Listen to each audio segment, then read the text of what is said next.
धीरे बोलेंगे तो बैठेगा नहीं मामला, तो थोड़ा जोर से बोलो।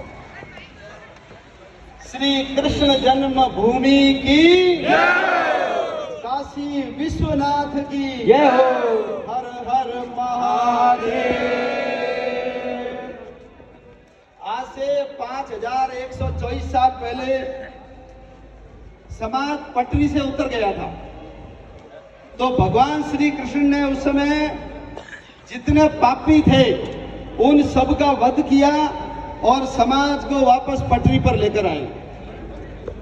तुलसीदास जी ने लिखा है कि जब जब होई धर्म की हानि, बाढ़ई अधम असुर अभिमानी, तब तब धरि प्रभु मनुष्य शरीरा, हरे कृपा निधि सज्जन पीरा।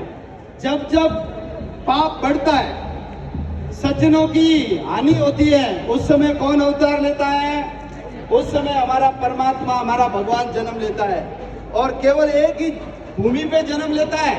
बाकी कहीं पर भी भगवान नहीं आया, बाकी कहीं बेटा आया है, दूत आया है, पैगंबर आया है, लेकिन खुद नहीं आया। वो सब आज भी खुदा खुदा करते हैं, लेकिन भगवान वहां नहीं आया है। भगवान कहां पर आया है? बोलो सही। भारत की धरती भारत में आया है, और एक बार नहीं आया है, अनेकों बार आया है, अनेकों बार। कृष्ण जन्माष्टमी के दिन रैली निकाल लेंगे, बढ़िया शोभा यात्रा हो जाएगी, प्रसाद खा लेंगे, बच्चों को कृष्ण बना देंगे, लेकिन ये कार्यक्रम करते क्यों हैं? इसके पीछे मर्म क्या है, मैं थोड़े शब्दों में आपको बताऊंगा। मित्रों, जिस समय भगवान कृष्ण का जन्म हुआ, जन्म से पहले उनके 7 भाई और बहनों की हत्या की गई। जेल में जन्म हुआ, यानी माँ बाप कहाँ है? जेल के अंदर है, और जन्मते ही उनका स्थान बदलना पड़ा। जन्मे देवकी के गोद से, गर्भ से, लेकिन पालन पोषण कहां पर हुआ?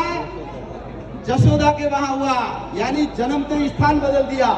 ऐसी विपरीत परिस्थिति में भगवान का जन्म हुआ है।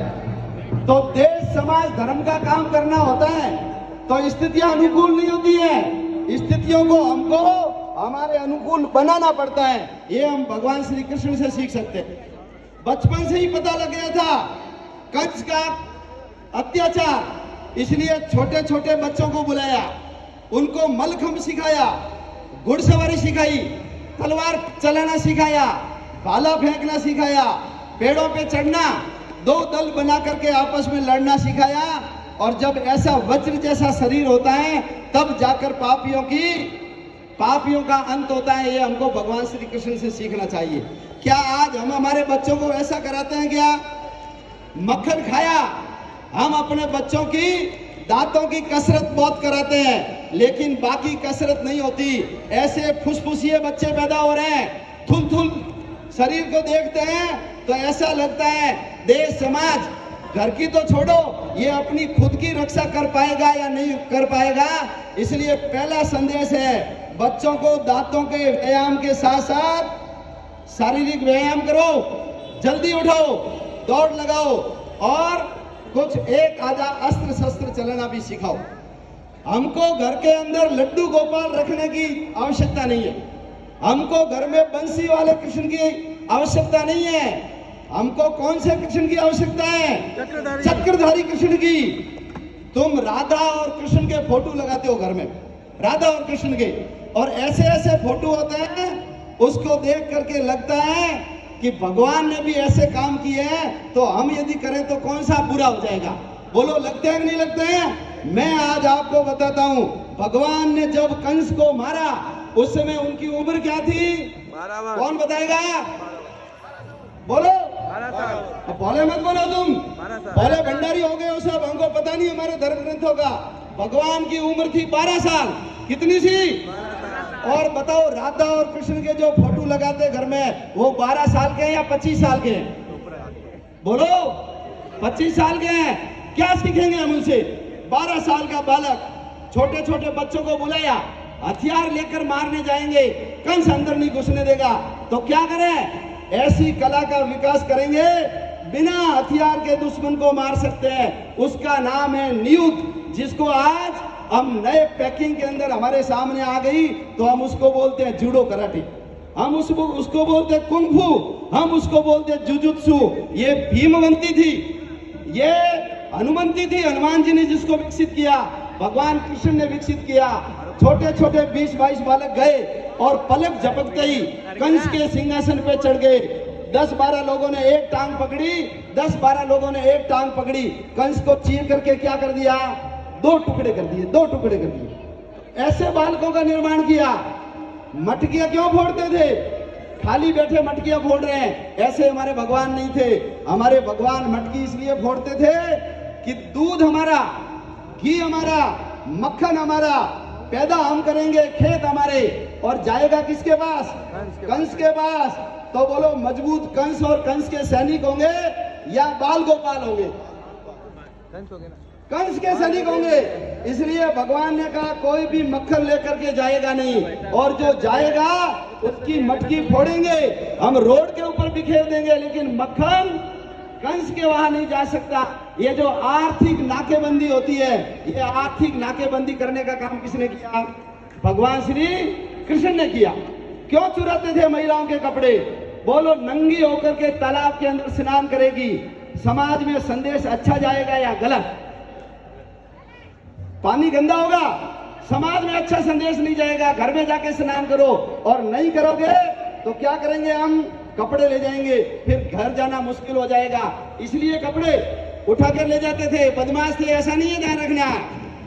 मक्खन खाने के लिए यदि ऊपर हांडी टांग दोगे तो बोलो हम पिरामिड बना करके भी मक्खन उतार करके हम खा लेंगे। पूतना को भेजा, बचपन के अंदर पूतना, बोलो भगवान ने क्या किया? पूतना को मारा कि नहीं मारा? अरे बदमाश किसी भी रूप में हमारे सामने आए, हमको उसका वध करना चाहिए, ये भगवान हमको संदेश देता है। छोटे छोटे बच्चों को इकट्ठा करके पर्वत उठा लिया। काल या नाग क्या था? आज की भाषा में आतंकवादी। बोलो बच्चों के साथ भगवान ने काल या नाग को मारा कि नहीं मारा? भगवान ने मारा। और सवाल आता है कई बार कि भाई साहब आदमी बहुत अच्छा है, हमारे भगवान बताते हैं कर्ण अच्छा था कि नहीं था? बोलो बोलो, अपने बेटों के नाम रखते हो ना कर्ण, हम हमारे बेटों के नाम भीष्म रखते हैं। द्रोणाचार्य पुरस्कार सरकार देती है, तो कर्ण, भीष्म, द्रोणाचार्य, इन सबको भगवान ने क्यों मारा? वो तो बहुत अच्छे थे, इसलिए मारा कि व्यक्ति अच्छा है, लेकिन पार्टी कैसी थी? दुर्योधन एंड कंपनी, जो लाक्षागृह की योजना करती थी, षड्यंत्र करती थी, युद्ध क्रीड़ा करती थी, पांडवों को जला करके मारने की कोशिश करती थी, और भरी सभा में महिलाओं के कपड़े उतारती थी। ऐसी पार्टी के अंदर कोई अच्छा आदमी है तो बोलो हमको उसका क्या करना चाहिए? जो भगवान श्री कृष्ण ने किया वो हमको करना चाहिए। युद्ध के मैदान में खड़े हैं, अर्जुन निराश हो गया और भगवान ने उनको लड़ने की प्रेरणा दी। क्यों? क्योंकि जो क्षत्रिय होता है ये युद्ध से विमुख नहीं होता। और हम जो हमारे घरों के अंदर गीता का जो एक चार्ट लिख के रखते हैं, क्या लेकर आए थे और क्या लेकर जाओगे, जो लिया यहीं से लिया, जो छोड़ेंगे यहीं छोड़ेंगे। जो आज तुम्हारा है वो कल किसी और का था और परसों किसी और का। ये एकदम झूठी बात है, ध्यान रखना। गीता में ऐसा कहीं लिखा हुआ नहीं है। यदि ऐसा लिखा हुआ होता तो बोलो भगवान श्री कृष्ण ने जिंदगी भर मेहनत क्यों की? वो भी बैठ जाते टांग पे टांग धर करके, अरे जो होना है वो तो ही होगा, मैं मेहनत क्यों करूं? ये सब हमको अक्रिय, अकर्मण्य, निराशावादी बनाने के लिए लोगों ने लगाए हैं। ये मत रखिए। भगवान ने क्या कहा है? यदा यदा ही धर्मस्य ग्लानिर्भवति भारतः अभ्युत्थानम धर्मस्य तदात्मानं सृजाम्यहम्। ये भगवान ने गीता के अंदर कहा है। भगवान ने और क्या कहा है? भगवान ने कहा वीर बनो, कायर मत बनो, वीर और बहादुर बनो। क्यों? क्योंकि वीर भोग्या वसुंधरा। जो वीर होते हैं वो धरती के ऊपर राज करते हैं, और कमजोर और कायर लोग होते हैं वो धरती को छिन्न भिन्न कर देते हैं। हमारे पूर्वज सोते गए। अभी हमने 14 अगस्त विभाजन विभीषिका दिवस मनाया है। कितनी जमीन चली गई हमारे हाथ से। भगवान सिखाते हैं ये आत्मा नश्वर, मरने वाली नहीं है। शरीर नश्वर है, शरीर नश्वर है। आत्मा तो जैसे हम पुराना कपड़ा हो जाता है, कपड़ा बदल देते हैं, ऐसे कैसे आत्मा कपड़ा बदलती है, आत्मा अमर अजर है। इसलिए तुम सब अमृत के पुत्र हो, अमृत जैसे पुत्र हो। हम सब लोग अमृत के पुत्र हैं और भगवान श्री कृष्ण ने जो काम किया वो आज हम सब लोगों को करने की आवश्यकता है। समाज का संगठन, पापियों का नाश, दुष्टों का संहार और जरूरत पड़ी तो किसी के भी पास में जाने से हम शर्माएंगे नहीं। ये जो छुआछूत है, हिंदू बोलता बड़ी बड़ी बातें हैं लेकिन हमारे भगवान ने जो किया वो हम करते नहीं है। हमारे धर्म ग्रंथों में लिखा हुआ है वो हम मानते नहीं है। बोलो, भगवान राम ने सबरी के बैर खाए या नहीं खाए? और भगवान श्री कृष्ण ने दुर्योधन का मेवा त्यागा, साग विदुर कर खाई, सबसे ऊंची प्रेम सगाई। गीत गाते हैं। विदुर कौन था? दासी पुत्र था। राजा के वहां भोजन नहीं किया, कहां जाकर के भोजन किया? आज की भाषा में एससी और एसटी के वहां जाकर के भोजन किया। इसलिए हिंदुओं, कोई ऊंचा नहीं, कोई नीचा नहीं। भारत माता के हम सब पुत्र हैं, आपस में सगे भाई हैं। मिलकर रहेंगे, दुनिया में जय जयकार होगी। और मिलकर के नहीं रहेंगे, अंगुलियों को कोई भी तोड़ देगा, कोई भी तोड़ देगा। मैं एक आपसे सवाल पूछता हूं, आप में से यहां जाट कितने हाथ खड़े करो? विष्णुई कितने हाथ खड़े करो? ब्राह्मण कितने हाथ खड़े करो? माली कितने हाथ खड़े करो? प्रजापति कितने हाथ खड़े करो? कुमार, ये सोनी कितने हाथ खड़े करो? सुधार कितने हाथ खड़े करो? और कोई जाति रह गई हो माफ करना, लेकिन मैं आपसे पूछता हूं, आप में से जो हिंदू है वो मुट्ठी बांध करके अपना हाथ नीचे करो।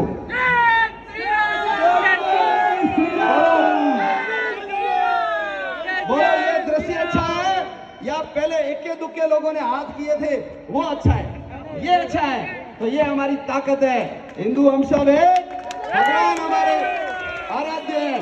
और राम का मंदिर मुक्त करवा दिया, कृष्ण भगवान का मुक्त करवाना है। 30,000 मंदिरों के ऊपर मस्जिदें बनी हुई है, वो सब मुक्त करवाने हैं। और सबसे जरूरी है जनसंख्या नियंत्रण कानून। यदि नहीं आया तो आने वाले समय में राम का मंदिर भी बोलो टूटेगा नहीं टूटेगा। जनसंख्या नियंत्रण कानून लाना है। समान नागरिक संहिता हमको लागू करनी है। जो इसे हमारे चले गए विदेशों में उन सबको वापस लेकर के आने हैं। पहले नारे लगाते थे, जहां हुए बलिदान मुखर्जी वो कश्मीर हमारा है। अब हमको नारा लगाना पड़ेगा, जहां हुए बलिदान भगत सिंह वो लाहौर कैसे बोलेंगे? जहां हुए बलिदान भगत सिंह, जहां हुए बलिदान भगत सिंह। गो हत्या पे प्रतिबंध लगाना है, ध्यान रखना अभी तक लगा नहीं है। जो मुस्लिम एक्टर बन बन करके हमारे करोड़ों रुपए जीत गए, बोलो उनकी अक्ल ठिकाने लगानी कि नहीं लगानी है? हाँ, लाल सिंह की चड्डी तो उतारी है, अभी बाकी सब की भी अभी चड्डी हमको उतारनी बाकी है। वो हिंदुओं के ऊपर फिल्म बना रहा है और तू इतना ही तटस्थ व्यक्ति है, तो बोलो हलाला पे फिल्म बननी चाहिए कि नहीं बननी चाहिए? समझते हो हलाला? पर सर्च कर लेना हलाला। बोलो 3 तलाक, ट्रिपल तलाक के ऊपर फिल्म बननी चाहिए कि नहीं बननी चाहिए? बोलो हलाल, हलाला अलग है, हलाल अलग है। फिल्म बननी चाहिए कि नहीं बननी चाहिए? बुर्के के ऊपर फिल्म बननी चाहिए कि नहीं बननी चाहिए? हमारी माताएं बहनें देखो कितने अच्छे कपड़े पहन करके रंगीन, वो बेचारी महिलाएं दुखी होती है, काला टेंट जैसा कपड़ा पहना करके गर्मियों में रखते हैं। बोलो उस महिलाओं के ऊपर अत्याचार है कि नहीं है? लेकिन उस अत्याचार के ऊपर फिल्म नहीं बन रही है। इनकी 12 हमको बजानी है कि नहीं बजानी है? 12 बजानी अभी बाकी है। और अपन सब लोग मिलकर के लगेंगे तो ये जो जमीन अभी हमारे पास है, अखंड भारत की बात करते हैं, इसको यदि लेने की बात नहीं करेंगे तो जो ये हमारे पास है ये भी हम खो देंगे। इसलिए भारत अखंड होना चाहिए। और हमारे प्रधानमंत्री जी ने भी 14 अगस्त विभाजन विभीषिका दिवस घोषित किया है। क्यों किया है? देश का विभाजन, बच्चा पैदा हुआ, मां मर गई, बच्चा पैदा हुआ उसकी चर्चा करते हैं, लेकिन बच्चे को ये नहीं बताते कि तू पैदा कब हुआ, तेरी मां मरी तब जाकर के तू पैदा हुआ है। बोलो देश का 9.5 लाख वर्ग किलोमीटर जमीन गई कि नहीं गई? बोलो 12 लाख हिंदुओं का कत्लेआम हुआ कि नहीं हुआ? 2 करोड़ हिंदुओं को मार मार के वहां से यहाँ भगाया कि नहीं भगाया? लेकिन इसकी चर्चा नहीं करते हैं। सब कहते हैं 15 अगस्त को देश आजाद हुआ। आजाद नहीं हुआ, हमारी माँ के 2 टुकड़े कर दिए, उसको वापस ठीक करना है। बंकिम चंद्र चटर्जी ने कहा है वंदे मातरम सुजलाम सुफलाम मलय शीतलाम। जो मूर्ति खंडित होती है उसकी पूजा नहीं होती है, और पूजा करनी है तो माँ को हमको क्या बनाना पड़ेगा? अखंडित बनाना पड़ेगा, अखंडित। ये सब यदि हमको करना है, हर भगवान की जयंती के ऊपर हमको इसको स्मरण करना पड़ेगा, और हम सब लोगों को कटिबद्ध होकर के केवल फेसबुक ये नहीं बनना, अहमदिया की टोपी महमदिया पर और महमदिया की टोपी अहमद, ये नहीं बनना है। मैदान में उतरना है, मैदान में। तुमको घर में बैठ करके राय बहादुर नहीं बनना है, इधर का लेके कॉपी पेस्ट करके, उससे कुछ भी नहीं होगा।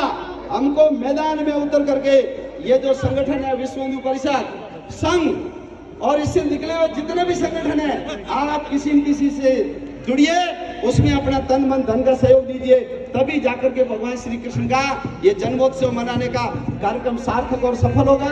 आप ऐसा अवश्य करेंगे, ऐसा आपके चरणों में निवेदन करते हुए मेरी बात पूरी करता हूँ। बोलिए कृष्णचंद्र भगवान की जय हो, कृष्णचंद्र भगवान की जय हो, हर हर महादेव।